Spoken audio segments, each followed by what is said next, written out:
মানবিক মর্যাদার পরিবর্তে এসেছে মানবিক অবক্ষয়। মানুষের যেখানে কোনো মূল্য ছিল না সেখানে রাষ্ট্রের প্রধান বলা হয়েছে সিরাজ শিকদার কোথায়, এইভাবে মানুষকে মূল্য দেওয়া হয়েছে। সংগ্রামী ভাইয়েরা, তারই ধারাবাহিকতায় শেখ হাসিনা বিগত 15 বছরে যে জুলুম নির্যাতন আয়নাঘর ক্রসফায়ারের মাধ্যমে বাংলাদেশকে একটি বৃহত্তর কারাগারে পরিণত করেছিল।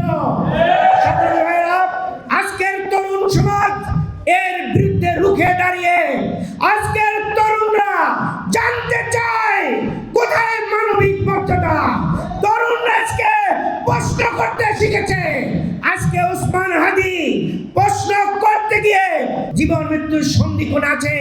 এই তরুণরা আজকে বলছে আমরা জীবন দিতে জানি, তবুও আমাদের এই স্বাধীনতার সার্বভৌমত্বকে আমরা অক্ষুণ্ণ রাখবো ইনশাআল্লাহ।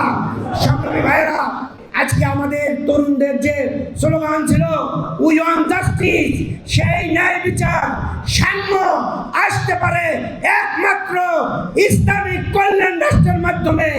আর সেই ইসলামিক কল্যাণ রাষ্ট্র প্রতিষ্ঠাই হচ্ছে বাংলাদেশ জামাত ইসলামের লক্ষ্য এবং উদ্দেশ্য। আসুন আমরা আমাদের এই বাংলাদেশে ন্যায় ইনসাফের, দুর্নীতিমুক্ত, চাঁদাবাজ মুক্ত আগামীর বাংলাদেশ গঠন করার জন্য ঐক্যবদ্ধভাবে ফেব্রুয়ারির নির্বাচনে আমরা সবাই ভূমিকা রাখার উদাত্ত আহ্বান জানিয়ে আমি আমার বক্তব্য এখানে শেষ করছি।